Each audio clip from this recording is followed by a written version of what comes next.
اللہ تعالیٰ فرماتے ہیں، اللہ ہر چیز کا پیدا کرنے والا ہے اور وہی ہر چیز پر قدرت رکھنے والا ہے۔ اللہ تعالیٰ وہ ہے جس نے آسمانوں، زمین اور ان کے درمیان کی سب چیزوں کو 6 دن میں پیدا کر دیا، پھر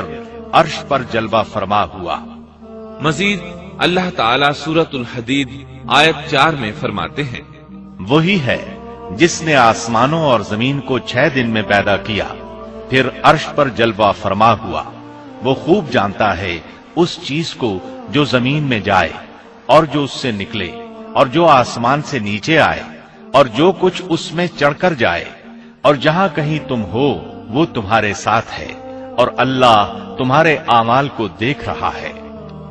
اسی طرح اللہ تعالیٰ سورہ ہود آیت 7 میں فرماتے ہیں، اور اللہ ہی وہ ذات ہے جس نے 6 دن میں آسمانوں اور زمین کو پیدا فرمایا اور اس کا عرش پانی پر تھا۔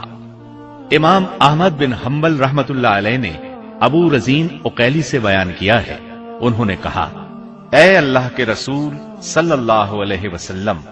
آسمانوں اور زمین کو پیدا کرنے سے پہلے ہمارا پروردگار کہاں تھا؟ آپ نے فرمایا، عما میں تھا، یعنی اللہ کے سوا کچھ بھی نہ تھا، نہ اس کے اوپر ہوا تھی اور نہ اس کے نیچے ہوا تھی، مطلب یہ کہ کچھ نہ تھا، پھر اس نے پانی پر اپنا عرش پیدا کیا۔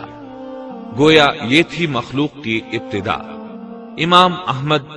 امام ترمذی، امام ابو داود اور بہت سے دوسرے محدثین رحمہم اللہ نے سیدنا عبادہ بن صامت رضی اللہ عنہ کی روایت بیان کی ہے۔ وہ کہتے ہیں،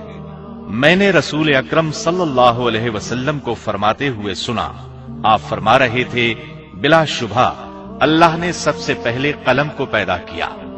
پھر اللہ نے اس کو حکم دیا، لکھ، چنانچہ وہ اسی وقت چل پڑا اور قیامت کے دن تک ہونے والی ہر چیز لکھ دی۔ یہ اللہ تعالیٰ کا علم تھا جس کو قلم نے اس کے حکم کے مطابق لوح محفوظ پر لکھا۔ امام مسلم رحمت اللہ علیہ نے سیدنا عبداللہ بن عمرو بن عاص رضی اللہ عنہما کی روایت بیان کی ہے، اس میں سب سے پہلی چیز کے بارے میں وضاحت کی ہے اور جمہور فقہا کی رائے بھی یہی ہے۔ عبداللہ بن عمرو رضی اللہ عنہما بیان کرتے ہیں، میں نے سنا آپ فرما رہے تھے، اللہ تعالیٰ نے آسمان و زمین کی پیدائش سے 50,000 سال پہلے تمام مخلوقات کی تقدیریں لکھ دیں، اور اس وقت اس کا عرش پانی پر تھا۔ اس حدیث مبارک سے واضح ہو گیا کہ سب سے پہلے پانی اور پھر پانی پر عرش پیدا کیا گیا، پھر قلم کی پیدائش ہوئی، اس نے تقدیر تحریر کی، پھر آسمان اور زمین کی تخلیق ہوئی، اور جس حدیث میں آیا ہے کہ ابتدا میں قلم کو پیدا کیا گیا، اس کا مطلب یہ ہے کہ اس جہان کی مخلوقات میں سب سے پہلے اس کا نمبر ہے، نہ کہ باقی تمام جہانوں کی مخلوقات میں پہلا نمبر ہے، اور اس کا تذکرہ بخاری شریف کی اس حدیث میں ہے۔ یمن سے آئے ہوئے ایک وفد نے رسول اللہ صلی اللہ علیہ وسلم سے کہا، ہم آپ کے پاس دین کی سمجھ اور ابتدائی خلق کے بارے میں پوچھنے کے لیے آئے ہیں، یہ کہ سب سے پہلے کیا چیز تھی؟ آپ نے فرمایا، اللہ تھا، اس سے پہلے کوئی چیز نہ تھی، اس کا عرش پانی پر تھا، پھر اس نے لوح محفوظ پر ہر چیز لکھ دی اور آسمان اور زمین کو پیدا کیا،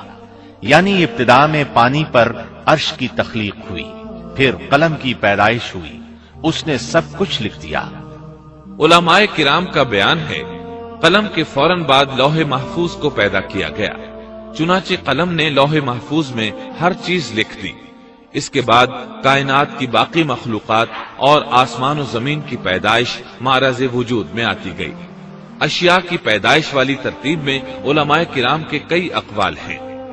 اور ہم نے آپ کے سامنے جمہور علماء اور فقہا کی پسندیدہ اور راجح ترتیب پیش کی ہے۔ آسمان اور زمین کی مخلوقات کی ترتیب کیا ہے، اس بارے میں امام مسلم رحمت اللہ علیہ نے سیدنا ابو ہریرہ رضی اللہ عنہ کی روایت پیش کی ہے۔ وہ کہتے ہیں، نبی اکرم صلی اللہ علیہ وسلم نے میرا ہاتھ پکڑا اور فرمایا، اللہ تعالیٰ نے ہفتے کے دن مٹی کو پیدا کیا، اتوار کے دن زمین میں پہاڑ، پیر کے دن درخت، منگل کے دن تکالیف مصائب، جراثیم اور بیماریاں۔ بدھ کے دن نور کو، جمعرات کے دن زمین میں چوپایوں کو پھیلا دیا، اور تمام مخلوقات میں جمعے کے دن کی آخری گھڑیوں یعنی عصر سے رات کے درمیان میں آدم علیہ السلام کو پیدا کیا۔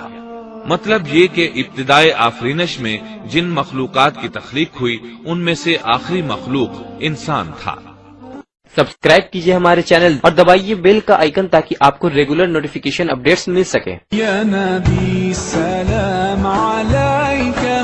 یا رسول سلام علیکہ، یا حبیب سلام علیکہ، صلاة